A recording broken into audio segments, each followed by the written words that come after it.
बहुत अच्छी बात की। वो कहते हैं कि दुनिया में एहतराम के काबिल है जितने लोग, दुनिया में एहतराम के काबिल है जितने लोग, मैं सबको मानता हूं मगर मुस्तफा के बाद, मैं सबको मानता हूं मगर मुस्तफा के बाद। और मेरे इमाम ने तो कहा, उन्हें जाना उन्हें माना, न रखा गैर से काम, लिल्लाहिल हम्द, मैं दुनिया से मुसलमान गए।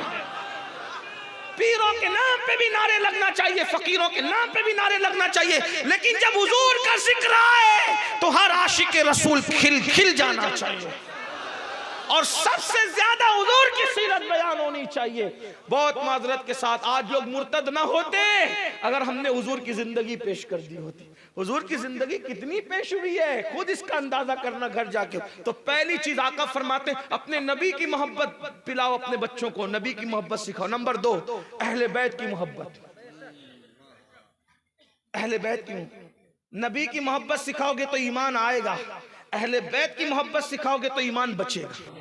इस वक्त हर माँ बाप फिक्रमंद है कि ये मौजूदा जो दौर है, ये जो हालात हैं, इन हालात में हमारे बच्चों के मुस्तकबिल का क्या होगा।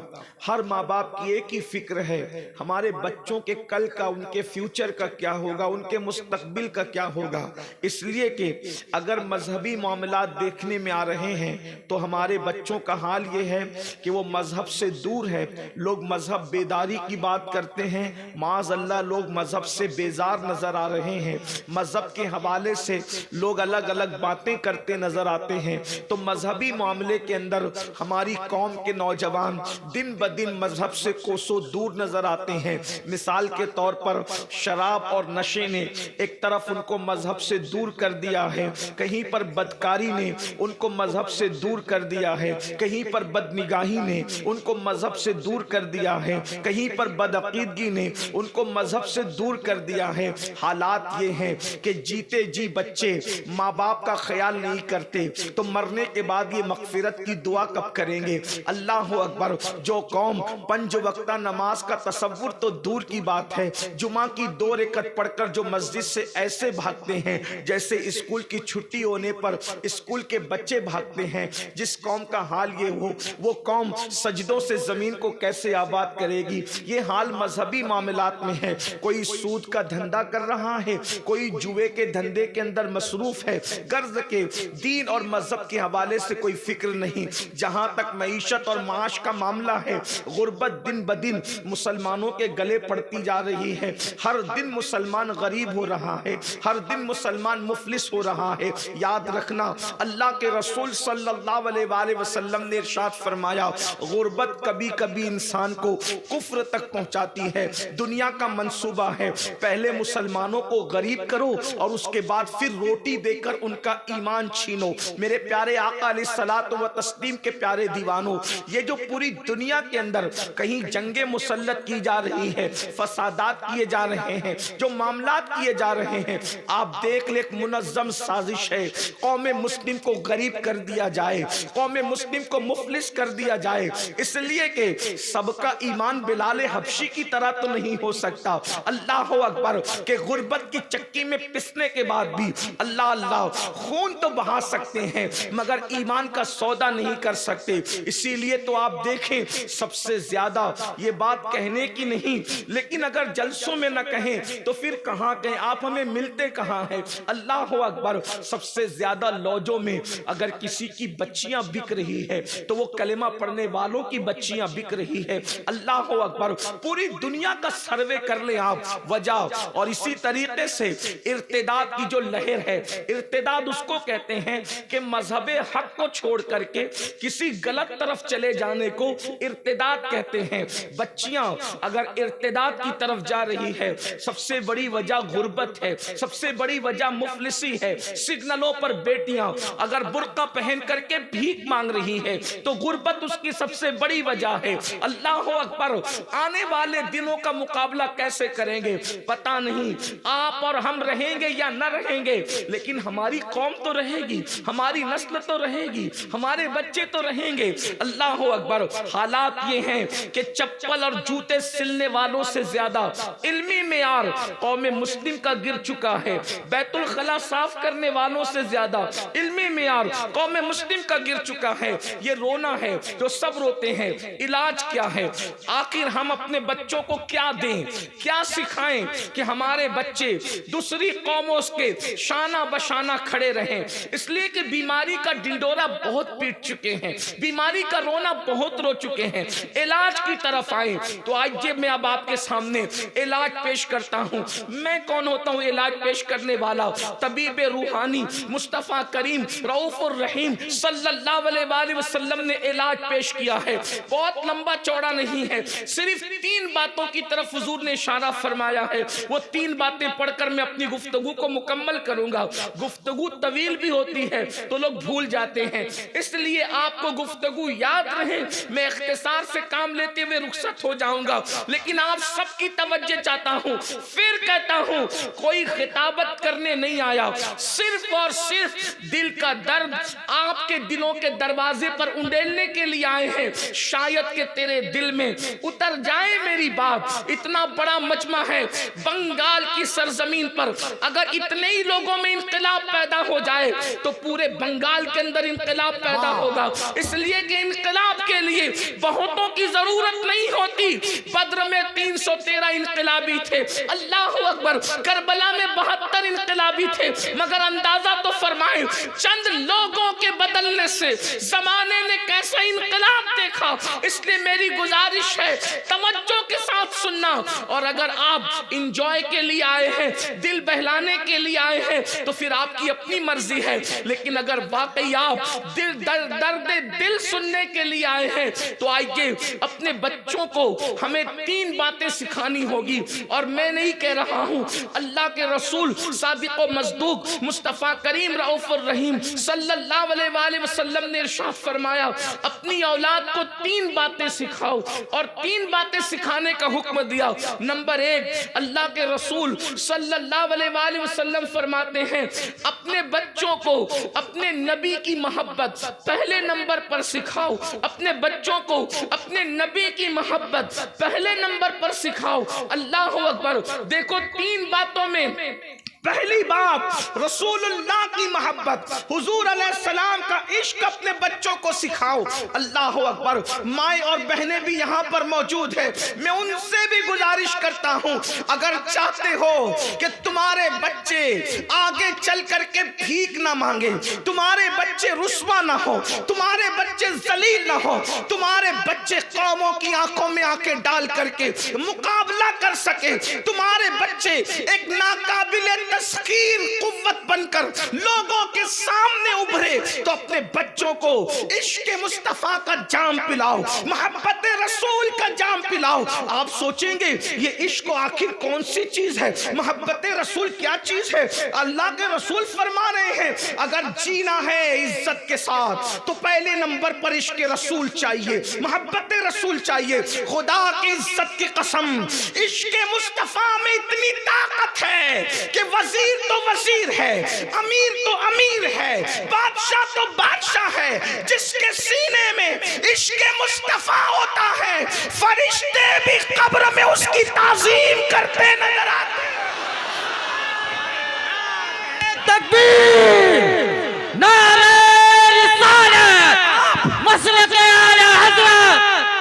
आप बादशाहों से ताज़ीम वसूल करना चाह रहे हो, वजीरों से ताज़ीम वसूल करना चाह रहे हो, आप सियासी लीडरों से ताज़ीम वसूल करना चाह रहे हो। खुदा की इज्जत की कसम, जिसे मुनकर नकीर कहते हैं, अगर इश्क वाला सीना दिल में ले जाओगे तो फरिश्ते भी इश्क कर, फरिश्ते भी ताज़ीम करते नजर आएंगे। मेरे इमाम अहले सुन्नत के इमाम कहते हैं, नकीरैन करते हैं ताज़ीम मेरी, नकीरैन करते हैं ताज़ीम मेरी, फिदा हो के तुझ पे ये इज्जत मिली है।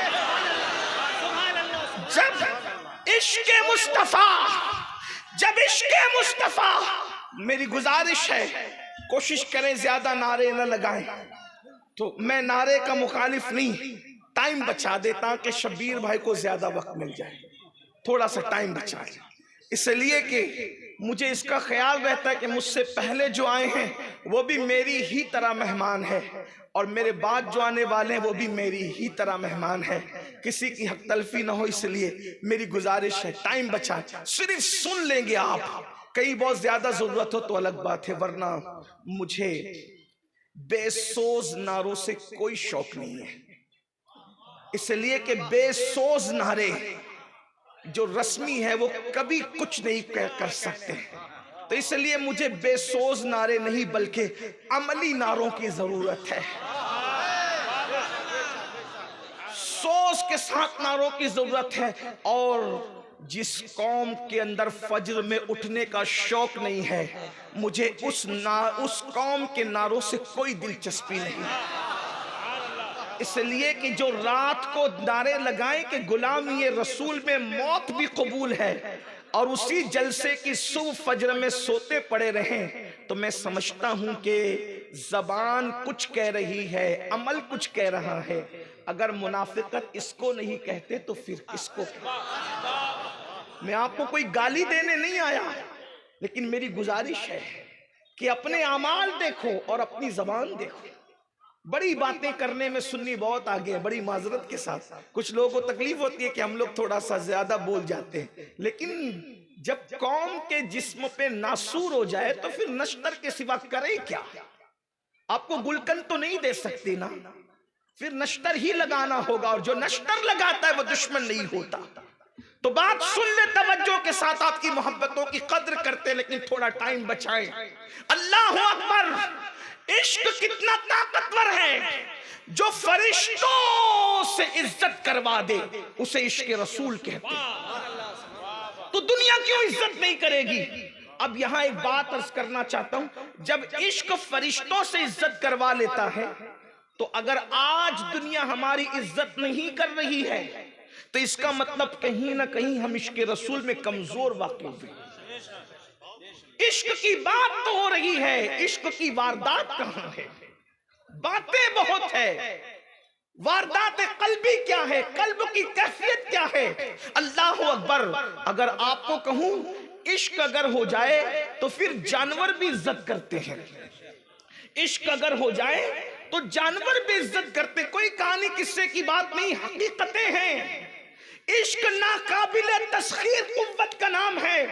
एक बात याद रखना, करोड़ों हथियार की कुव्वत वो काम नहीं कर सकती जो इश्क की कुव्वत काम करती है, इसलिए कि हथियार उठते हैं तो काफिर कटते हैं, और इश्क जब उठता है तो फिर काफिर भी ईमान में दाखिल होने का शरफ हासिल कर लेते हैं। क्या तुम्हें नहीं पता, एक आशिक हिंदुस्तान आया था, किसी के मुंह पे तमाचा भी नहीं मारा, और 90 लाख को आशिक रसूल बना।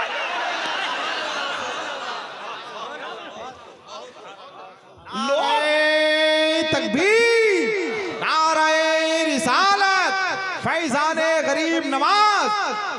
90 लाख को ईमान की दौलत दी, 90 लाख को आशिक रसूल। और मैं चैलेंज करता हूं बंगाल वालों, गरीब नवाज में किसी को तमाचा मारा हो तो बता दो, बगैर तमाचा मारे हुए अगर 90 लाख को कलमा पढ़ाया है, वो ताकत कौन सी थी? गौरी के पास तलवार की कुव्वत हो सकती थी, मुगलों के पास तलवार की कुव्वत हो सकती थी, तुगलक के पास तलवार की ताकत हो सकती थी, लेकिन आपसे पूछना चाहता हूं, तलवार वाले शिकस्त खा जाते हैं, इश्क वाले कहीं शिकस्त नहीं खाते, अहले इश्क हमेशा कामयाब रहते हैं। इसलिए मेरी गुजारिश है, इश्क पे मेहनत करो, इश्क रसूल, इश्क से मुराद इश्क रसूल पे मेहनत करो। अब ये इश्क होगा कैसे?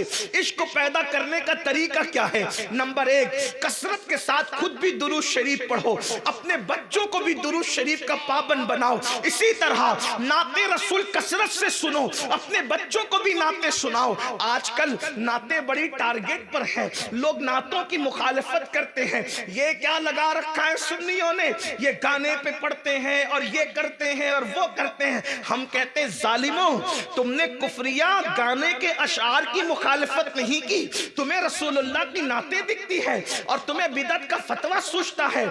मैं आपसे पूछना चाहता हूं, कोई एक जात तो बता दो, अल्लाह अकबर, जो अपने जमाने की मुक्तदर हस्ती हुई है और उसने नाते रसूल न कही हो। सब तो अपनी जगह है, बल्कि खुद खुदा को देखें, खुदा भी नाते रसूल कहता हुआ नजर आता है।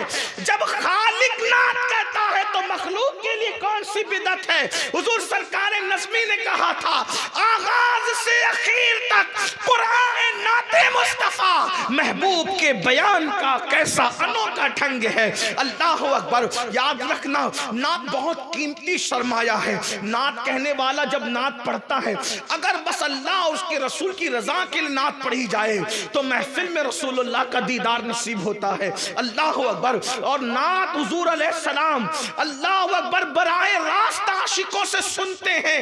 ये बात याद रखना, इसलिए कि हम उस नबी को नहीं मानते जो मर के मिट्टी में मिल गया। हमारा तो तसव्वुर ये है, अन्नबिय्यु औला बिल मोमिनीना मिन अनफुसिहिम, नबी मोमिनों की जान से ज्यादा करीब है।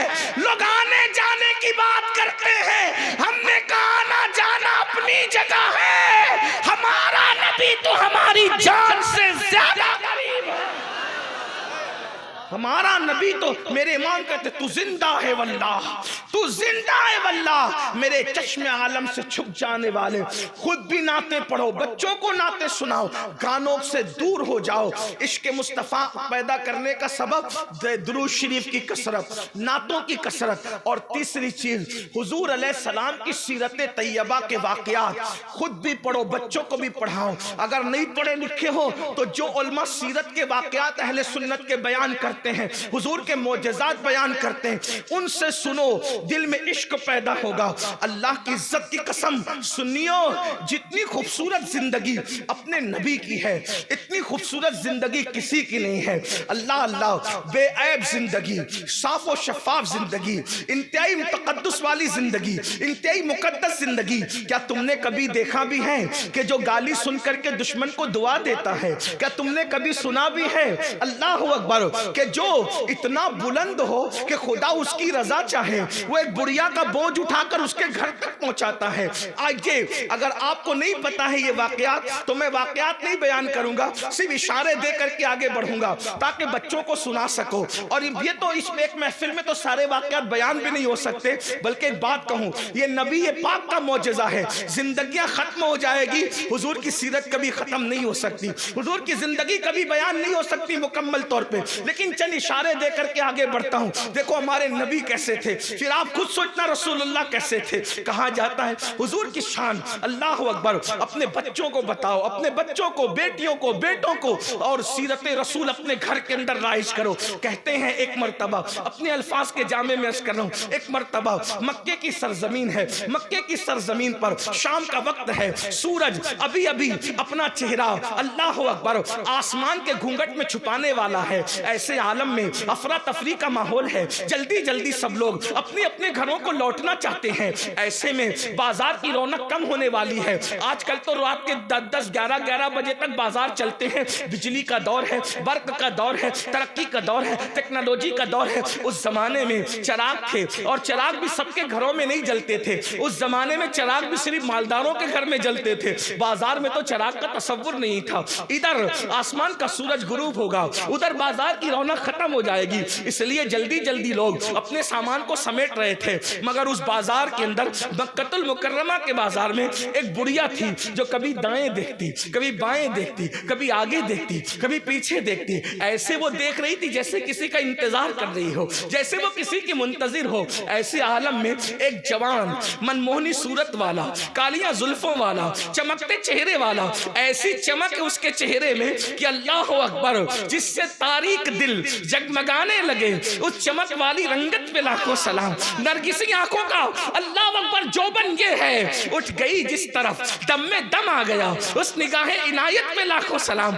पेशानी का हाल ये है जिसके माथे शफाअत का सहरा रहा, उस जबीने सआदत पे लाखों सलाम। हाथों की कैफियत ये है, अल्लाह अकबर, हाथ जिस्म तो उठा गनी कर दिया, मौजे बैरे समाहत पे लाखों सलाम। कैफियत ये है कि कभी हलीमा की बकरियों के पीछे चलते आजिज़ी करने पर आ जाए, लेकिन जब अपनी शान दिखाने पर आते हैं तो फिर जिब्रील भी साथ नहीं चल सकते, बल्कि जिब्रील भी थक के बैठ जाते हैं। लोग मेरे नबी को हलीमा की बकरी के पीछे देखकर अपने जैसा क्यों कहते हैं? आसमानों पे जिब्रील को थकाने वाला भी तो देखो।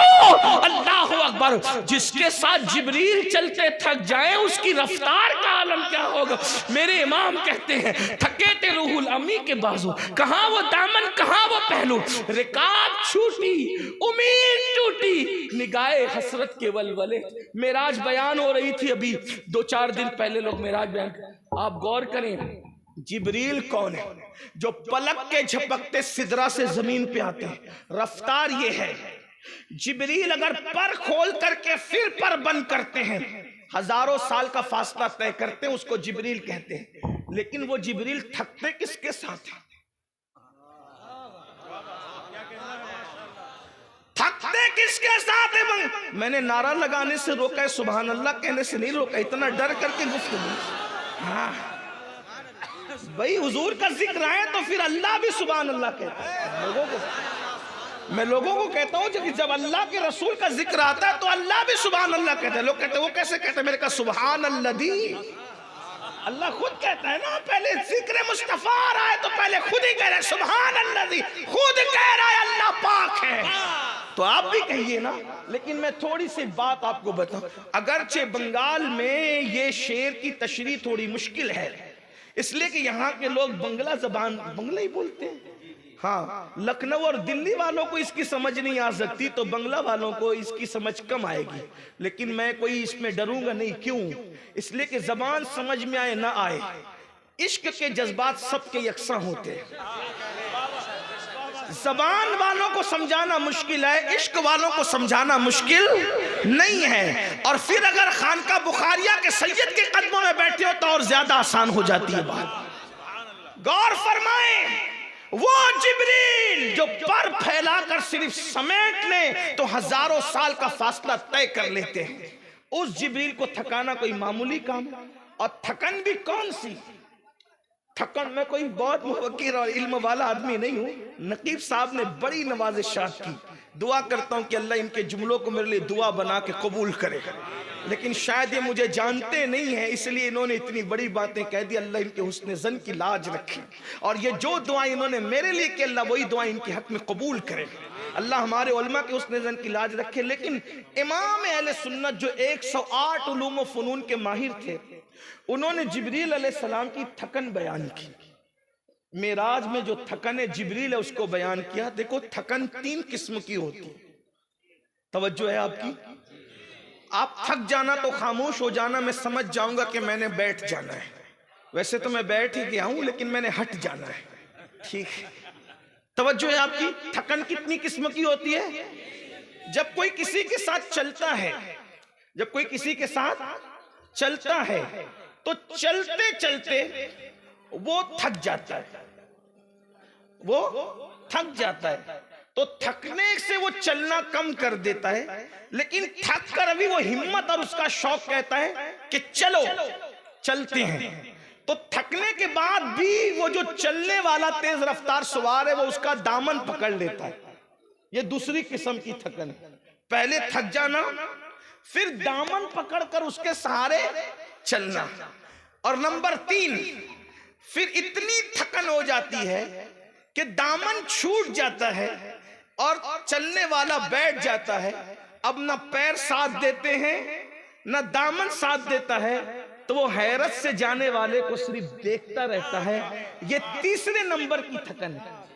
पहले थक जाना, फिर दामन पकड़ लेना, फिर थक करके चलने के काबिल न रहना तो दामन का छूट जाना, और जाने वाले को सिर्फ नजरों से टिकटिकी बांधकर शौक से देखना, वो जिब्रील जो पर खोल के बंद करें तो हजारों साल का फासला तय करें। जब मेराज में मेरे नबी के साथ चले थे तो हलीमा की बकरियों के पीछे चलने वाला मेरा नबी जब अपनी शान के मुताबिक आगे बढ़ा तो इमाम अब जिब्रील की तीनों थकन को बयान कर दे। नंबर 1, थके थे रूहुल अमी के बाजू, कहां वो दामन, कहां वो पहलू। दूसरे नंबर की थके थे रूहुल अमी के बाजू, कहां वो दामन, कहां वो पहलू।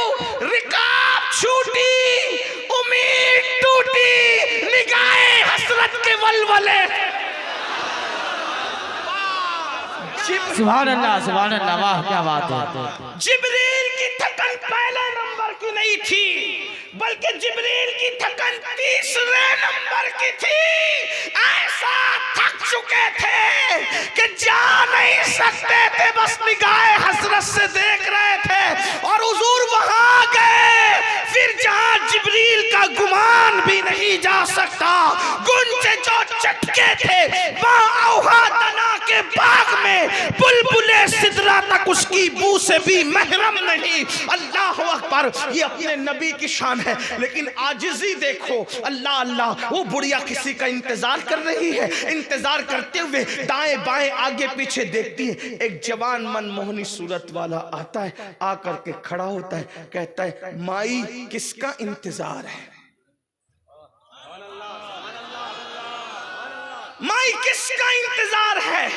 बुढ़िया ने कहा ए जवान, कोई मजदूर चाहिए, मेरा सामान बिका नहीं है, मैं उसको सर पे उठा के घर नहीं ले जा सकती, मेरा सामान कोई उठा करके ले जाए। उस जवान ने कहा माई मैं उठा दूं। हाय हाय, गौर तो, सुभान अल्लाह। ना मजहब देखा, ना इलाका देखा, ना बिरादरी देखी। देखे तो सही, लोग कहते हैं ये दहशतगर्दी और वो नफरत। हमारे यहाँ नफरतें है ही नहीं। सुभान अल्लाह। हमारा मजहब तो कहता है मोहब्बत सबके लिए, नफरत किसी के लिए नहीं।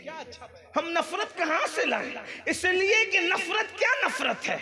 हाँ, अलबत्ता ये जरूर है जिससे अल्लाह वो रसूल हुक्म दे दे फिर हम उस पर अमल करने के लिए लाजिम हमारे लिए, क्योंकि हम पाबंद है कुरान और सुन्नत के। फिर क्या हुआ, उस जवान ने उस बुढ़िया का सामान अपने सर पे उठाया, उठा करके बुढ़िया आगे चली, जवान पीछे चला। उसका घर आया, उस जवान ने सामान रख दिया। बुढ़िया ने कहा बेटे मेरे पास मजदूरी देने के लिए पैसे नहीं।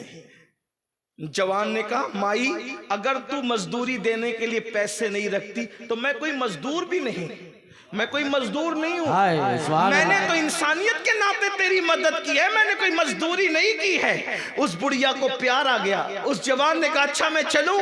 उसने कहा रुक, तेरी सूरत बड़ी प्यारी है, सुभान अल्लाह, तेरी सूरत मन को भाती है, मन भाती तेरी सूरत है। मजदूरी तो नहीं दे सकती, चंद जुमलों का बोझ तेरे दामन में डाल देती हूँ।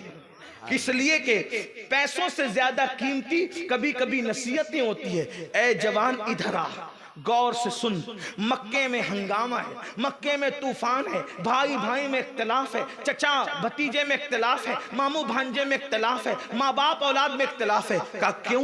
का एक शख्स उठा है, अब्दुल मुत्तलिब का पोता है, अब्दुल्लाह का बेटा है, अबू तालिब का भतीजा है, मोहम्मद उसका नाम है, नबुव्वत का ऐलान किया है। बेटे उसकी जबान में इतनी तासीर है कि जो उसका हो जाता है उसी का होकर रह जाता है।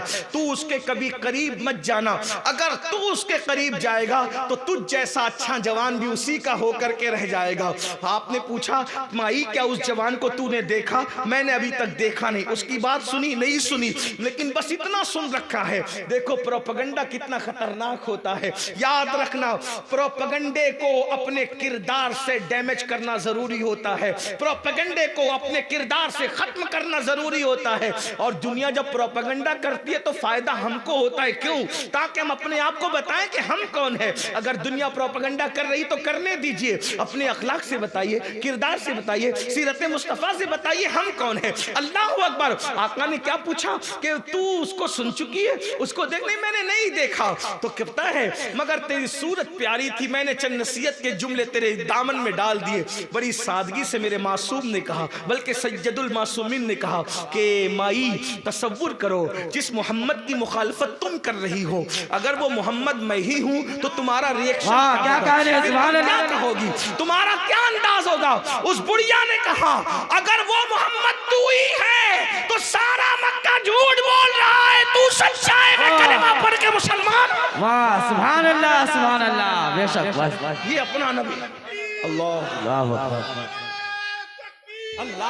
अकबर।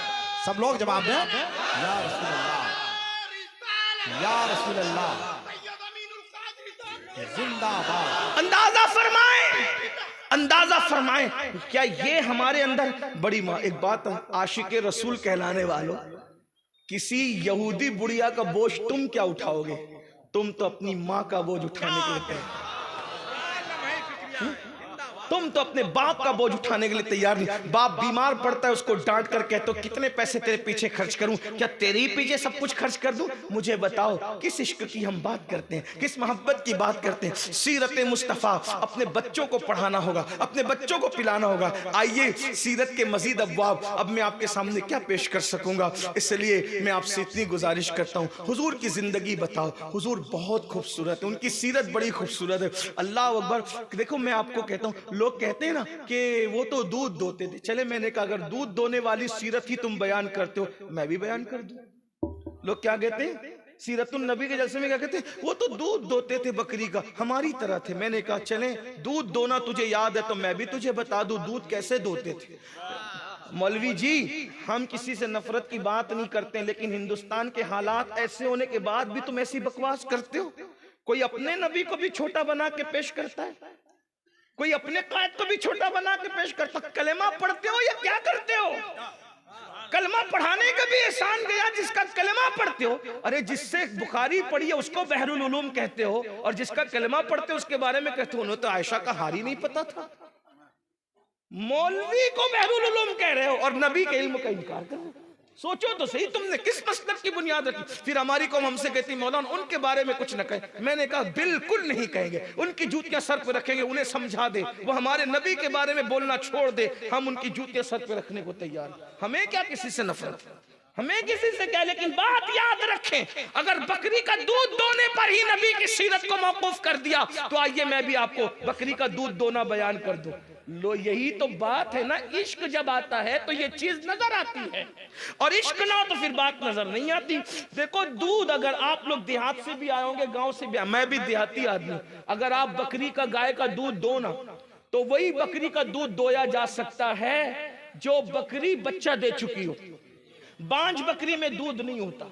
ऐसा ही है, यही है, मैं कोई गलत तो नहीं कह रहा हूं भाई। बुखारी मुस्लिम का हवाला दूं तो कुछ भी बोल जाऊं तो तुम्हें क्या, तुम्हें तो पता ही नहीं, लेकिन बकरी और गाय की बात करूं तो मुझसे ज्यादा तो आप जानते हैं, है ना। आप फौरन पकड़ लेंगे क्योंकि आप इसमें मास्टर हो, हम आपके बहुत पीछे इस मामले में। बोलो यही बात है ना, वो बांझ बकरी दूध देती है नहीं देती, और बांझ भी और बीमार भी हो तो देती है नहीं देती। अगर कोई बकरी दूध भी दे तो कितना देती है, लीटर, 2 लीटर, 5 लीटर। मगर आओ अगर बकरी का दूध दोने पर ही तुमने सीरत को मौकूफ किया है तो मुझसे भी दूध का दोना सीरत में सुन लो। अल्लाह के रसूल हिजरत के लिए जब मक्के से मदीने मुनव्वरा चले, रास्ते में सिद्दीक अकबर को भूख लगी, भूख की वजह से सिद्दीक अकबर के चेहरे पे आसार जाहिर हुए, तो अल्लाह के रसूल ने सिद्दीक के भूख का ख्याल करते एक झोपड़ा देखा। उस झोपड़े में एक औरत थी, उसका नाम उम्मे माबद था। उम्मे माबद के पास सिद्दीक अकबर के साथ हुजूर गए और सिद्दीक अकबर से कहा अबू बकर इससे पूछो क्या ये कुछ खिला सकती है। हुजूर ने खुद नहीं कहा, हुजूर ने पूरी जिंदगी किसी से कुछ मांगा ही नहीं, लेकिन जब बात आई है कुछ पूछने की तो सिद्दीक अकबर को आगे किया, अबू बकर पूछो ये कुछ खिला सकती है। उम्मे माबद से सिद्दीक अकबर ने पूछा कुछ खिला पिला सकती हो? कहा घर में कुछ नहीं है और खिला सकती थी, मेरे पास बकरियां हैं, लेकिन सारे बकरियां मेरी जो है जंगल जा चुकी हैं। ये एक बीमार बांझ बकरी पड़ी हुई है जो खड़े भी नहीं हो सकती है, इसलिए मैं कोई कुछ नहीं खिला सकती। तो सरकार ने सिद्दीक अकबर से कहा इसको बोल के यही बकरी हमें दे दे, हम इस बकरी से दूध निकालेंगे। तो उसने कहा मैंने कहा ना कि ये बांझ भी और बीमार भी है। तो उस वक्त सिद्दीक अकबर से सरकार ने कहा इसको बोल के दे दे। सिद्दीक अकबर ये नहीं कहते हुजूर बांझ बकरी दूध नहीं देती, बीमार बकरी दूध नहीं देती। सिद्दीक जानते थे ये जो कह देते वही हो जाता है। अल्लाह अकबर, अल्लाह अकबर। फिर मेरे आका ने कहा इससे बोल के बकरी दे दे। उसने बकरी उठाई, बीमार बकरी दे दी। आका ने बिस्मिल्लाह पढ़ के बकरी पे हाथ फेरा, बकरी उठकर खड़ी हो गई। खड़ी होने के बाद पानी मंगवाया, बर्तन मंगवाया, पानी लिया, हाथ जय बिस्मिल्लाह पढ़ के थन को लगाया। उम्मे बाबत देख रही है, उम्मे महबत ये क्या हो रहा है। मेरी बकरी उठ के खड़ी हो गई, उसके थन भर गए। फिर उसके बाद हुजूर ने दूध दोना शुरू किया। एक बर्तन भरा का दूसरा ला, दूसरा भरा तीसरा ला, तीसरा भरा चौथा ला, चौथा भरा पांचवा ला। उम्मे बाबत देखती रह गई, बांझ बकरी से घर के सारे बर्तन दूध से भर गए। खुद पिया, सिद्दीक को पिलाया, उम्मे माबत को पिलाया और आगे को बढ़े। उम्मे माबत का शौहर आया, आकर के कहता है दूध कहां से आया। वो तो नाम ही पूछना भूल गई थी। उसने कहा शौहर से एक बरकत वाला आया था, वो सारी बरकतें छोड़ गया। उसका नाम का वो बरकत वाला था। मैं उसको नहीं जानती लेकिन देखूंगी तो पहचान जाऊंगी। वो कह रहे थे कि हम मदीने जाने वाले हैं। उम्मे माबद के शौहर ने कहा फिर चलो ऐसे बरकत वाले की जियारत करें। जब पहुंचे मदीने मुनव्वरा में तो ढूंढने लगे, ऐसे में सिद्दीक अकबर नजर आ गए। कहिए उसका साथी है, उसका साथी है। और उसके बाद अल्लाह अकबर, जब सिद्दीक अकबर से कहा वो बरकत वाला तेरा दोस्त कहाँ है, तो सिद्दीक अकबर मुस्कुरा दिए कि लोग भी क्या नाम रख अपने अंदाज से, बरकत वाला। अल्लाह अकबर, नाम पता नहीं है, कलमा नहीं पढ़ा, बरकत देख के कहा बरकत वाला। खुदा की कसम हमारा नबी इतनी बरकत वाला है जिसकी बरकत जमीन पर भी है, बरकत आसमान पर भी है। इमाम कहते हैं आसमां खान, जमी खान, जमाना मेहमान, साहिबे खाना लक़ब किसका है, तेरा तेरा। मैं तो मालिक ही कहूंगा कि वो मालिक के हबीब यानी महबूब मुहिब में नहीं मेरा तेरा। जब दोनों पहुंचे तो सूरत देखकर उम्मे महबत के शौहर ने कहा ये किसी झूठे का चेहरा नहीं है, ये सच्चे का चेहरा है। और दोनों कलेमा पढ़ के मुसलमान। बताओ ना बच्चों को अल्लाह अल्लाह क्या हुजूर है। और ज्यादा पढ़ूं तो बस वक्त जाता है, बात एंड करना तो कहीं पड़ेगी। हुजूर की मोहब्बत अपने बच्चों को पिला, हुजूर का इश्क, इश्क बहुत ताकतवर चीज है। इश्क में बहुत को। नंबर 2, बल्कि एक बात इस उन्वान पे आखिरी कह दूं, बच्चों की नमाज का एतबार नहीं है। तवज्जो है, बहुत बारीक बात। बच्चों की नमाज का एतबार नहीं, बच्चों के रोजे का एतबार नहीं, लेकिन अगर बच्चा भी आशिक रसूल बन जाए तो वो इश्क करके बुढ़ों से भी आगे निकल जाता है।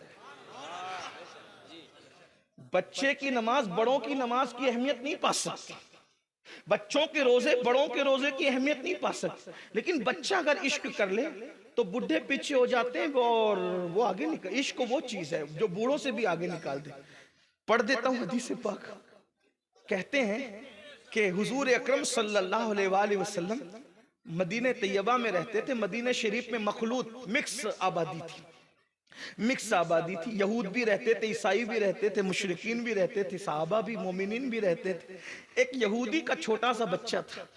एक मर्तबा वो घर से निकल के कहीं जा रहा था, हुजूर पे नजर पड़ गई, अल्लाह के रसूल पे नजर, नन्ना सा बच्चा हुजूर पे नजर। पूछा कौन है, कहा ये हमारे नबी हैं। वो बच्चे को इश्क हो, हुजूर से इश्क हो, आका से मोहब्बत होगी। और वो बच्चा यहूदी का होकर, देखो याद रखना ये अल्लाह की शान है, अगर चाहे तो यहूदी के बच्चे को इश्क दे दे और अगर चाहे तो कलेमा पढ़ने वाले को भी इश्क से महरूम कर। अब्दुल्ला इब्ने उबई कलेमा पढ़ के बुढ़ा होकर भी हुजूर से इश्क नहीं करता था, कलेमा पढ़ के, है ना। रईसुल मुनाफिकीन जिसको कहते हैं, वो बदबख्त मुनाफिक के मुनाफिक रहा। अल्लाह अकबर। और यहूदी के बच्चे को इश्क मिल गया। वो आता जाता रहता, मस्जिद नबवी में हुजूर की खिदमत करता, कभी मिसवाक पेश करता, कभी पानी रख देता, वगैरह वगैरह। किसी ने उसके बाप को चुगली कर दी। चुगली क्या की कि देख तेरा बेटा तो मुसलमानों के पैगंबर के साथ उठने बैठने लगा है और वो इश्क करता है, उनसे मोहब्बत करता है, उनसे प्यार करता है और वो भी उससे प्यार करने लगे।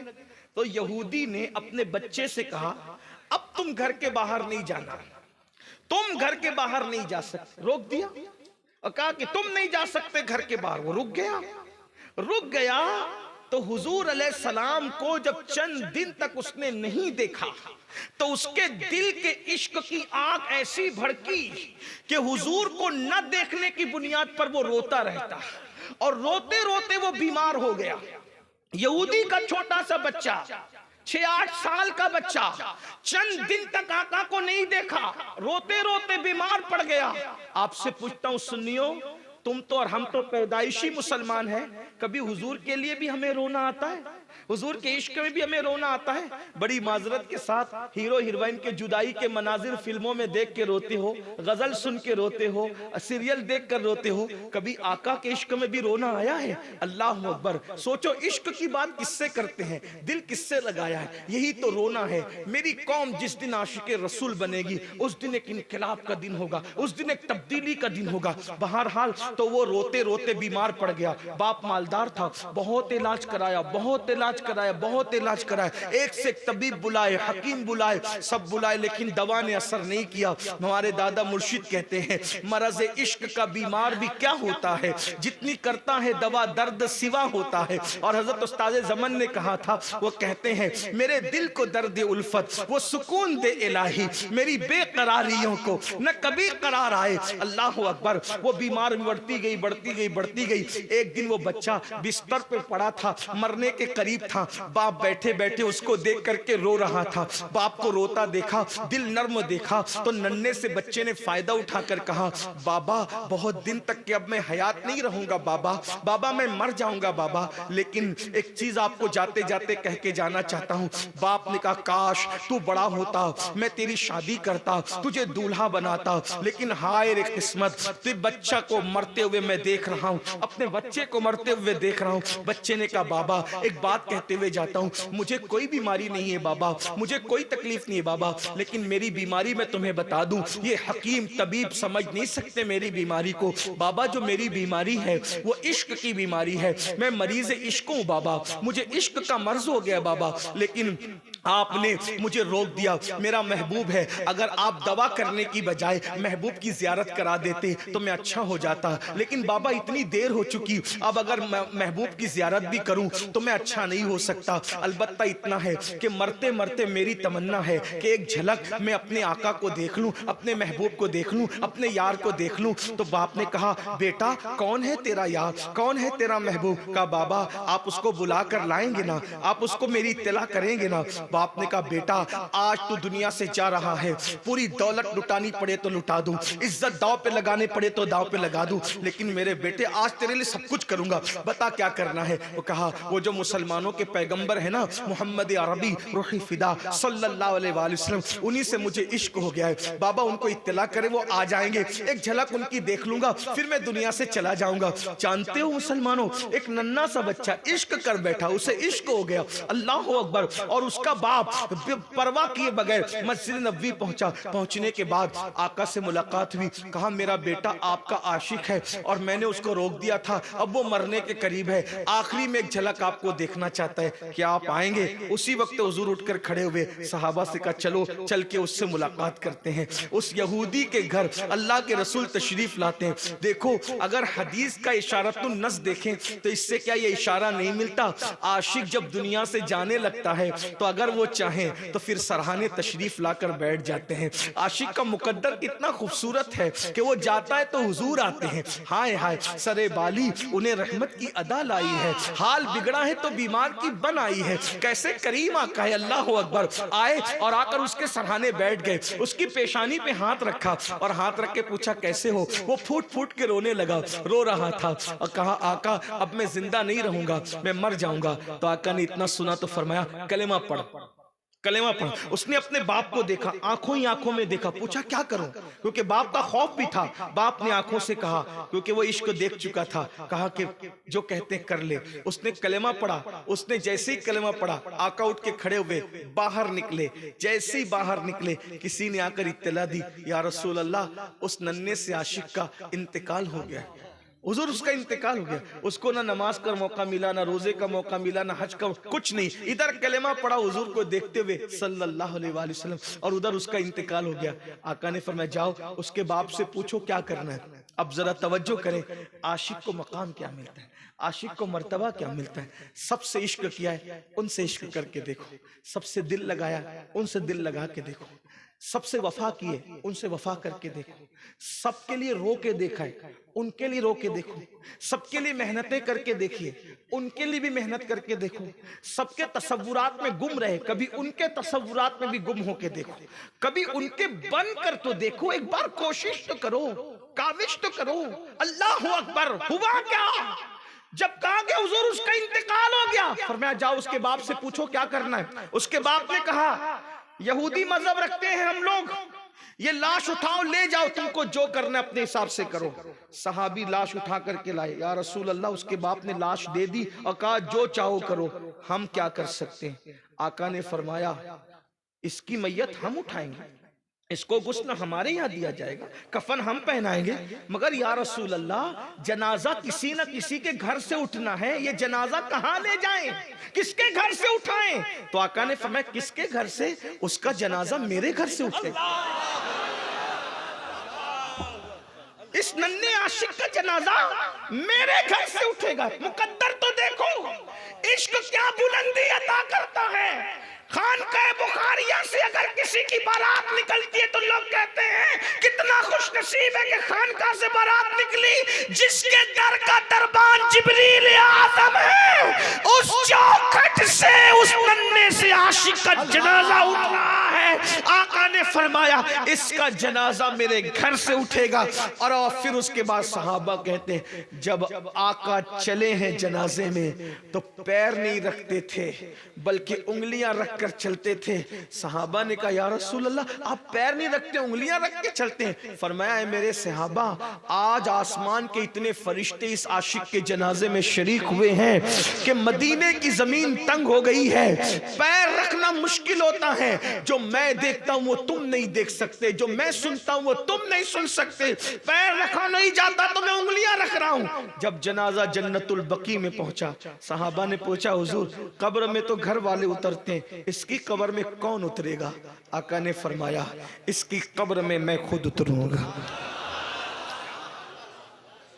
इश्क कितनी बड़ी चीज है ना।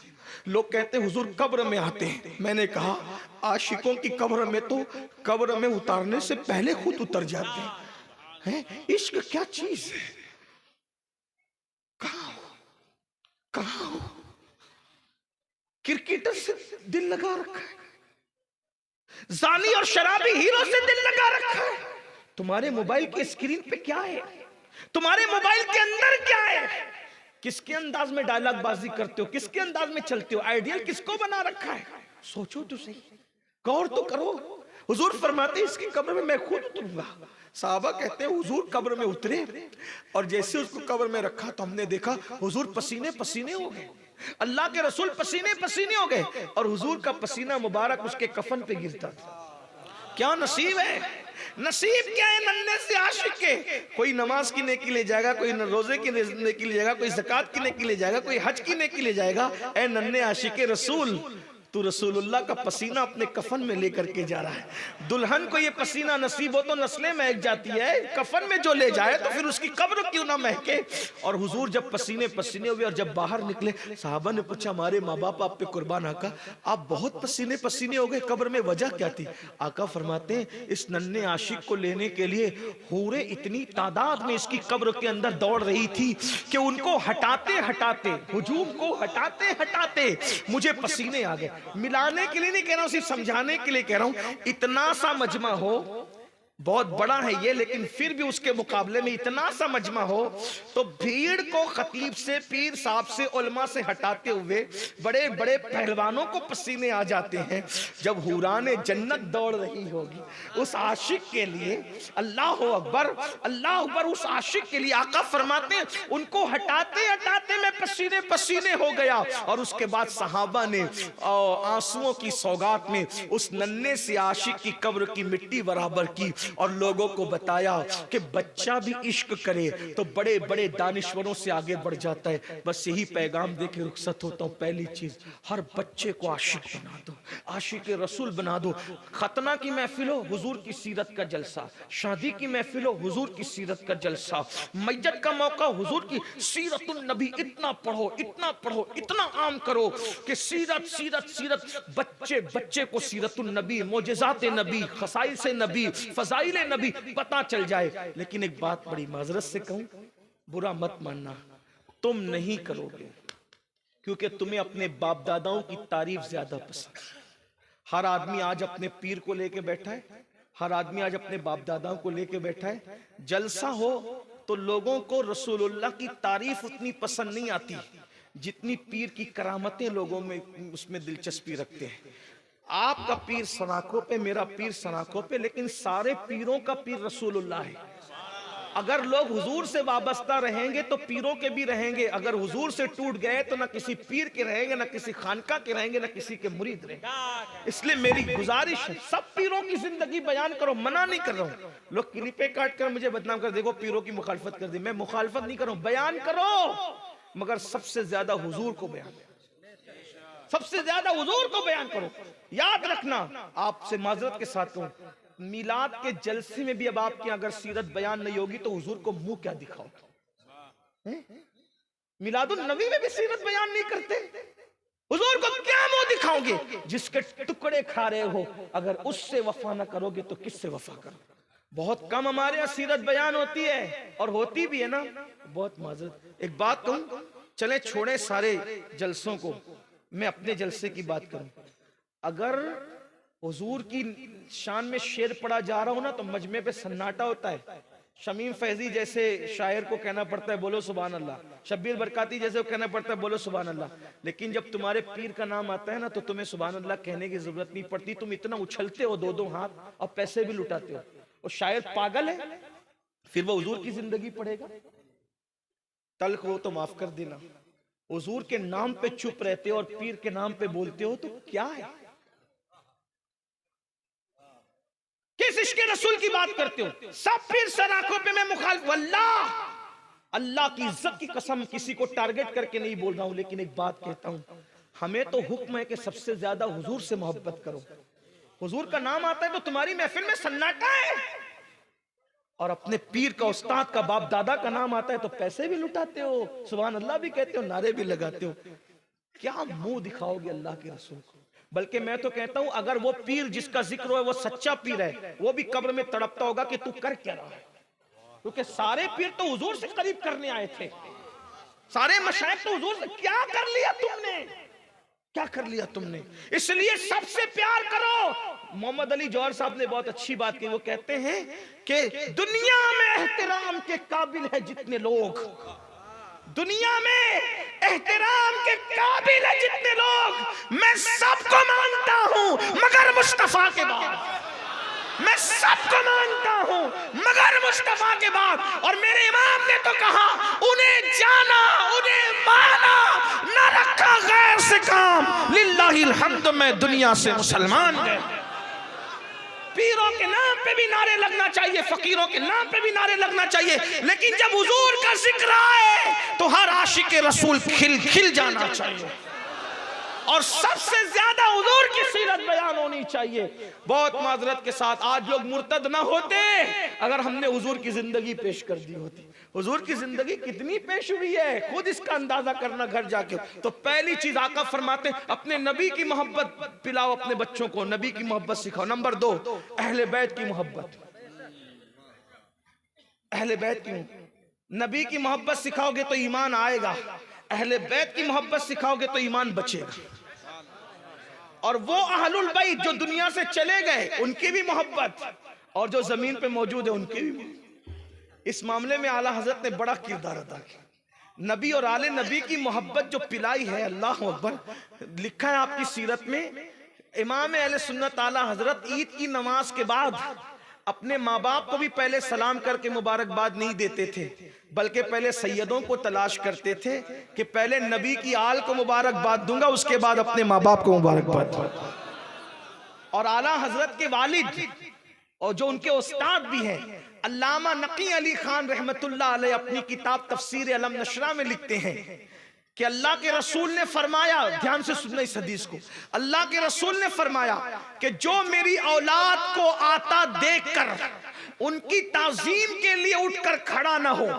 अल्लामा नकी अली खान अपनी किताब में लिख रहे हैं हदीस पाक, जो मेरी औलाद को देखकर उनकी ताजीम के लिए उठकर खड़ा ना हो, अल्लाह उसको लाइलाज बीमारी में मुब्तला कर देगा। अल्लाह उसको लाइलाज बीमारी में मुब्तला। औलाद रसूल इमाम हसन, इमाम हुसैन, सैयदा पाक, मौला अली, गौसे पाक, गरीब नवाज, सब सादात की अहले बैत की मोहब्बत अपनी औलाद को पिलाओ। लेकिन एक बात, अहले बैत की मोहब्बत की आड़ में सहाबा की गुस्ताखी न करना। अहले बैत की मोहब्बत उसी वक्त काम आएगी जब ताज़ीम खुलफाए राशिदीन के साथ, ताज़ीम असहाब के साथ होगी, इसका ख्याल करना। एक आखिरी बात अर्ज कर दूं इस सिलसिले में, लोग अहलुल बैत के लिए कुछ छोटा दिल रखते बाज लोग, और जब महफिल में नारे हैदरी लगता है तो उनको ऐसा लगता है कि क्या हो रहा है, क्या हो रहा है, ये लोग राफजी तो नहीं हो गए। मैं कहता हूं अली अली करने से कोई थोड़ी राफजी होता है, सहाबा की गुस्ताखी करने से राफजी होता है। बल्कि आका ने फरमाया जिक्र अली जुन इबादा, अली का जिक्र इबादत है। लेकिन फिर कहता हूं जिक्र अली करो मगर ताज़ीम सहाबा के साथ, खुलफाए राशिदीन के एहतराम के साथ, इसका ख्याल करना। कुछ लोग ये भी कहते हैं अरे वो फलां खानका के लोग सैयद नहीं है, वो फलां, ये आजकल ये बड़ा तमाशा चला हुआ है, नसब पर तान करना, एतराज का। आपके पास क्या तहकीक है? इस पर एक बात कहना चाहता हूं, सिर्फ एक बात, जो कह देना मैं सैयद हूं, मान लो, अगर वो झूठा है तो हुजूर की शफाअत से खुद ही महरूम रहेगा, जहन्नम का कुत्ता खुद ही बनेगा। आप अपनी जिम्मेदारी पूरी कर लें, आपको तहकीक करने की जरूरत नहीं। हाँ, लेकिन कोई वाकई आपके सामने ही बनाओ, आपके पास सबूत मौजूद हो, फिर उसे ना मानो। इस सिलसिले में सिर्फ एक बात अर्ज करके बात पूरी करता हूं, ध्यान से सुनो। कुछ लोग तो ये भी कहने लगे कि हिंदुस्तान में कोई सैयद नहीं है। कुछ लोग इतने गंदे जुमले भी अब आ गए हैं कि हिंदुस्तान में गरीब नवाज के सिवा कोई सैयद नहीं। महबूब इलाही फिर कौन है? मखदूम अशरफ जहांगीर सिमनानी कौन है? साबिर कलियर कौन है? आप बताएं तो सही। सरकार बख्तियार काकी कौन है? सरकार बंदा नवाज के सुदरास कौन है? लेकिन बात याद रखना, जुमला तल्ख हो तो माफ कर देना, असल में नबी की आल की तौहीन और गुस्ताखी वही करते हैं जिनकी मां नेक नहीं होती। ताज़ीम आले रसूल के लिए बाप का एक और माँ का नेक होना जरूरी होता है। अगर समातों में बार ना हो तो एक जुमला कह के आगे बढ़ जाऊं, जो चंदे से पैदा होते हैं फिर वो रसूलुल्लाह की आल का हक नहीं मानते। ये बात याद रखना, आले रसूल का हक वही मानेगा जिसका खून में हलालपन होगा। और याद रखो ये कितना बुलंद करता इंसान को। अल्लामा अरशदुल कादिर रहमतुल्लाह अलैह ने बड़ी खूबसूरत बात लिखी है, उसको पेश करके बात पूरी करता हूं। एक मर्तबा का वाकया है, एक गरीब सी सैयदजादी, एक बहुत गरीब मुफलिसी ने घर देख लिया था, गरीब थी, हालात की मारी, हालात की सताई हुई। बच्चियों को एक जगह पर रुकाया, दुपट्टे फट गए, कपड़े फट गए, पहनने के काबिल नहीं थे। सोचा चलो मुसलमानों से कुछ तलब करें, ऐसे भीख मांगेंगे तो लोग कम देंगे और नसब बता के मांगेंगे तो कुछ ज्यादा मिल जाएगा। एक सौदागर के दरवाजे पे पहुंची और पहुंचने के बाद कहा, बाबा हमारी मदद कर दो, हम सैयद लोग हैं। तो उस सौदागर ने कहा, बड़ा सखी कहलाता था, उस सौदागर ने कहा, जिसको देखो वो सैयद बन के चला आता है, जिसको देखो, अगर तुम सैयद हो तो तुम्हारे पास सैयद होने की सनद क्या है, शजरा कहाँ है, निशानी क्या है, सबूत क्या है? उसने कहा, बाबा जो रोटी के टुकड़े को मोहताज हो वो शजरे नसब लेके कहां घूमेगा। हम तो बस इतना ही कह रहे हैं कि है तो है, अब क्या सबूत पेश करें, हमारे पास तो कोई सबूत ही नहीं। कहा कि चले जाओ यहां से, सबूत नहीं तो हम तुम्हें कुछ नहीं देते। फिर क्या हुआ, इधर वो वहां से हटी, एक मजूसी था आतिश परस्त, आग का पुजारी, उसने ये मंजर देखा। वो वहां पहुंची और कहा मैं मुसलमानों के पैगंबर की बेटी हूं, उनकी आल में से हूं, मेरी मदद कर सकते हो। मजूसी था, आतिश परस्त था, आग का पुजारी था, लेकिन कहा अच्छा मोहम्मद अरबी की शहजादी हो, आप मेरे घर में आए। ये घर मेरा नहीं है, आपका है, क्योंकि जिसके दरवाजे से कोई वापस न जाता था, अगर आज उसकी शहजादी हालात की मारी है तो मैं धक्के ना दूंगा। ये घर आपका है, मैं आपका गुलाम हूं, मेरी बीवी आपकी कनीज है। और खुद की बीवी को भेजा कि जाओ उनकी शहजादियों को ले आओ, कपड़े दिए, खाना दिया, कमरा दिया, इसी में रहो, ये आपका घर है। अल्लाह अकबर। रात हुई, वो सौदागर कलेमा पढ़ने वाला सोया, क्या देखा, मैदान महशर बप्पा है, जन्नती जन्नत में जा रहे हैं, जहन्नमी जहन्नम में जा रहे हैं। तो हुजूर शफात कर कर के जन्नतियों को जन्नत में भेज रहे। ये जनाब सौदागर साहब भी आए और आने के बाद कहने लगे हुजूर मैं भी तो उम्मती हूं ना आपका, मेरी भी शफात करें। आका फरमाते उम्मती है, तेरे पास सबूत क्या है? मेरे उम्मती होने का तेरे पास सबूत क्या कि तू मेरा उम्मती है? मेरी शहजादी हालात की मारी आई थी तो तू उससे सबूत मांग रहा था? निकल जा यहां से, उससे सबूत मांगने वाले निकल जा। जब धुतकार दिया गया और धुतकारने के बाद आंख खुली, परेशान हुआ, चिल्लाने लगा, पागलों की तरह चिल्लाने लगा। और फिर जब नौकरों ने, खादिमों ने, घर वालों ने कहा क्या हुआ, तो सारी दास्तान और रुदात बताई। और जब रुदात बताई तो फिर क्या हुआ, कहा ढूंढो उस शहजादी को, सैयदजादी को। जब ढूंढा गया तो किसी ने बताया कि मजूसी के दरवाजे पर गई थी आपके बाद। मजूसी के दरवाजे पे सुबह को पहुंचे तो क्या कहा, हक से तुम काफिर हो, तुम मजूसी हो, हम मुसलमान हैं, नबी की आल पर हमारा ज्यादा हक है, इसलिए शहजादी वापस करो, हम अपने घर ले जाएंगे। और मजूसी ने कहा आई थी तो धक्के दे करके भगाया है तुमने, और आज लेने आए हो, और फिर उसके बाद रात धुतकारे गए हो, तो अब तुम्हें सैयदजादी की हमदर्दी आई है। तो उस मजूसी से कहा तुम्हें कैसे पता कि धुतकारे गए हैं? कहा जिस ख्वाब में तुझे धुतकार के भगाया जा रहा था, उसी ख्वाब में मुझे कलेमा पढ़ा के कहा जा रहा था मेरी आल की खिदमत की है, कलेमा पढ़ो और जन्नत में अपना ठिकाना दे। नारे तकबीर, इसलिए नारे रिसालत। हुजूर की आल से मोहब्बत करो, अहलुल बैत से मोहब्बत करो, गैर मशरूत मोहब्बत करो, इसका अच्छी तरह से ख्याल करो। कुरान कहता है कुल ला अस्अलुकुम अलैहि अजरा इल्लल मवद्दत फिल कुर्बा।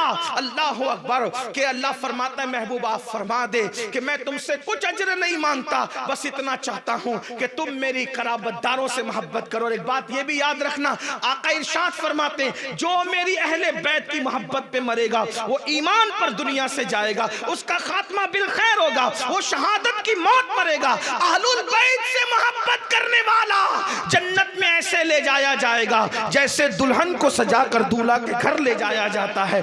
और मेरे इमाम ने जब अहले बैत की शान बयान की तो किस अंदाज से कि इमाम कहते हैं खून खैरुर रसूल से है जिनका खमीर, उनकी बेलोस तीनत पे लाखों सलाम। और कहते हैं आबे ततहीर से जिसमें पौधे जमे, उस रियाज़े निजाबत पे लाखों सलाम। सैयदा ज़ाहिरा तैयबा ताहिरा जाने अहमद की राहत पे लाखों सलाम। इसलिए मेरी गुजारिश है, आका ने दूसरी चीज क्या फरमाई? पहली चीज नबी की मोहब्बत, आले नबी की मोहब्बत, और तीसरी चीज अपनी औलाद को कुरान की तालीम दो, कुरान सिखाओ।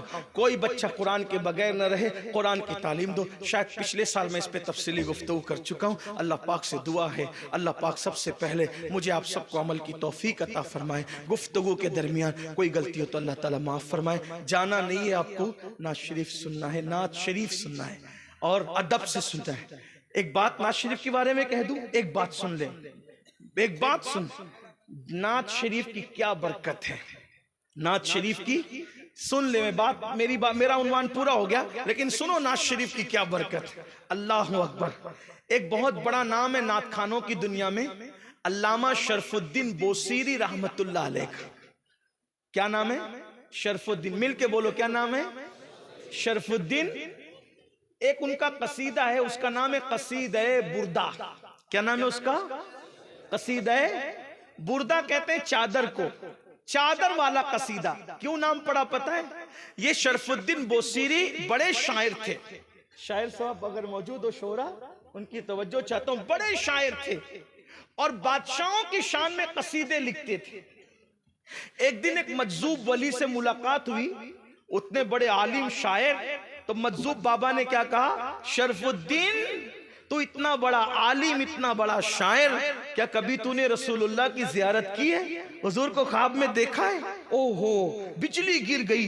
अरे मैं हाजी, नमाजी, नेक, आलिम, शायर, परहेजगार, मैंने अब तक आका को नहीं देखा। रो पड़े। मजजूब से कहा सरकार नहीं देखा। तो कहा जब तू दूसरों की तारीफें करता फिरेगा तो क्या हुजूर को तू ख्वाब में देखेगा? अरे हुजूर की तारीफ कर फिर देख। बस दिल पे चोट लग गई, बात लग गई, इस्तीफा लिख दिया।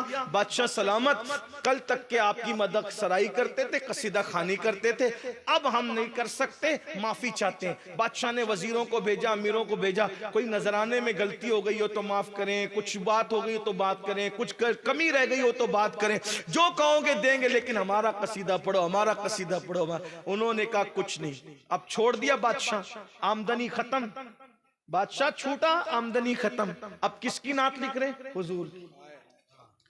हुजूर की नाम आमदनी, हुजूर की नात लिखने में कोई आमदनी नहीं, बादशाह के कसीदे में बड़ी बड़ी आमदनी। मगर याद रखना, बादशाह देते हैं तो अपनी औकात के मुताबिक देते हैं, मेरे नबी देते हैं तो फिर अपनी शान के मुताबिक देते हैं।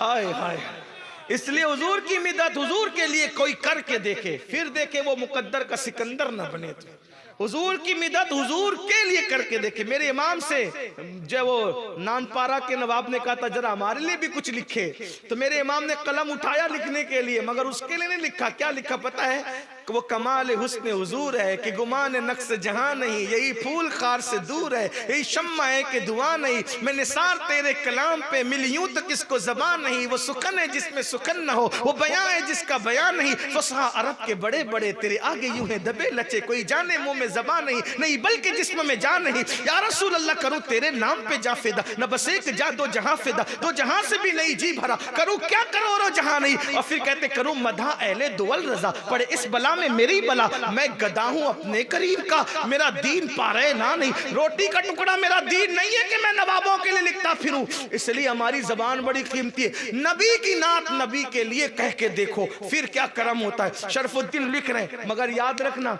हुजूर से इश्क करो, कोई जांचे ना जांचे, कोई इम्तिहान ले ना ले, हुजूर खुद ही पहले इम्तिहान लेने लग जाते। अल्लाह अकबर, हुजूर खुद ही इम्तिहान। मैंने भी अर्ज किया है, हुजूर के इम्तिहान की तरफ इशारा करते, कोई शायर तो नहीं हूं, लेकिन हुजूर की तरफ मैं कह के ये शबे हिज्र है और पिछला पहर, शबे हिज्र है और पिछला पहर है, चले आओ दीदा वो दिल मुंतजिर है, तुम्हें एक खस्ता जिगर तक रहा है, अमीने हजी शौक में जग रहा है, मलीहे अरब अब मलीहे अरब तुम नकाब अब उलट दो, मलीहे अरब तुम नकाब आप उलट दो, मेरे जख्म दिल की नमक पाशी कर दो, बहुत आजमाते हो तुम, बहुत याद आते हो तुम।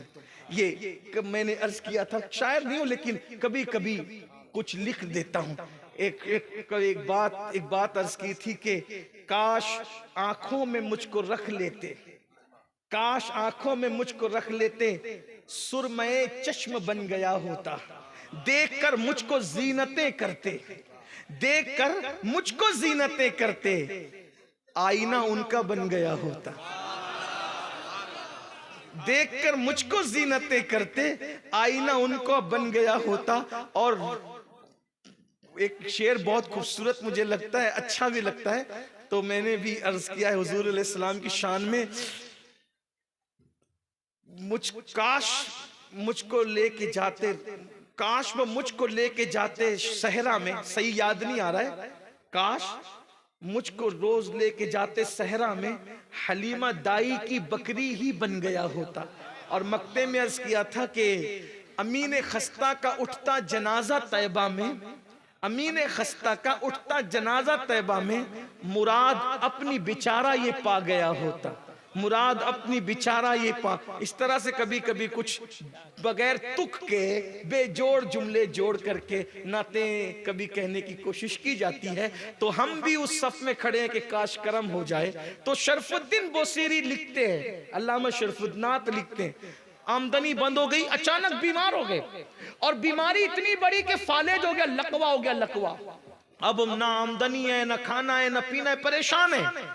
ऐसी हालत में सोचा किसको याद करूं, किसको पुकारूं, तो कलम उठाया और कलम उठाकर उसी बीमारी के आलम में एक कलाम लिखा, अरबी है में वो है, मौला यसल्ली वसल्लिम दाइमन अबदा अला हबीबिका खैरिल खल्क़ि कुल्लिहिम हुवल हबीबुल लज़ी तुरजा शफ़ाअतुहु लिकुल्ली हौलिन मिनल अहवाली मुक्तहमी या अकरमल खल्क़ि माली मन अलूज़ु बिही सिवाका इंद हुलूलिल हादिसिल अमामी और फ़इन्न मिन जूदिका दुनिया व दर्रतहा व मिन उलूमिका इल्म वल कलमी सुम्मा रिदा अन अबी बकर व अन उमर व अन अली व अन उस्मान ज़िल करामी। और फिर कहते हैं, या रब्बी जमन तलबना मिनका मगफिरतन व हुस्न खातिमती या मुब्दियन नियामी या रब्बी बिल मुस्तफा बल्लिग मकासिदना व गफिर लना मा मदा या वासिअल करमी। 100 से ज़ायद अशआर है, तकरीबन कमोबेश 150 अशआर लिखे और लिखने के बाद रो रहे हैं, लिख रहे हैं, रो रहे हैं, लिख रहे हैं, रो रहे हैं, लिख रहे हैं। और फिर उसके बाद आंख लग गई, ख्वाब में हुजूर का दीदार होगा।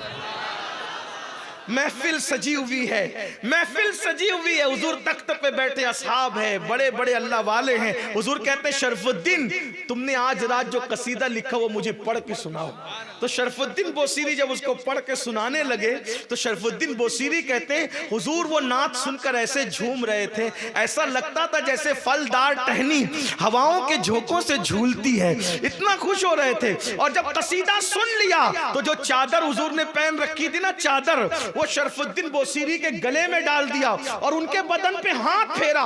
जैसे ही हाथ फेरा तो शरफुद्दीन बोसीरी उठ के खड़े हो गए, फालिज का मर्ज खत्म हो गया, लकवे का मर्ज खत्म हो गया, ख्वाब में उठ के खड़े हो गए। जैसे आंख खुली तो जो चादर हुजूर ने पहनाई थी वो चादर भी मौजूद थी, ख्वाब में तंदुरुस्त थे तो सेहत भी मिल गई, पूरा घर खुशबू से मुअत्तर था। गुस्ल किया, नहाया, वही चादर ओढ़ी और ओढ़कर घर से बाहर निकले, वही मजजूब मिला। मजजूब ने कहा, शरफुद्दीन जो कसीदा रात को तुमने लिखा जरा वो मुझे सुनाओ ना। शरफुद्दीन बोसीरी ने कहा, बाबा जो कसीदा रात को लिखा मेरे सिवा कोई नहीं जानता है, वो तुमको कैसे पता चला कि वो। इस तकरीर को ज़रूर अपने दोस्तों के साथ शेयर करें और दिन की खिदमत करें। हमारे चैनल आँखें नेटवर्क को सब्सक्राइब करें और भी बहुत सारे तकरीर के रात मनकबत नाज शरीफ पाने के लिए हमारे चैनल को सब्सक्राइब करें।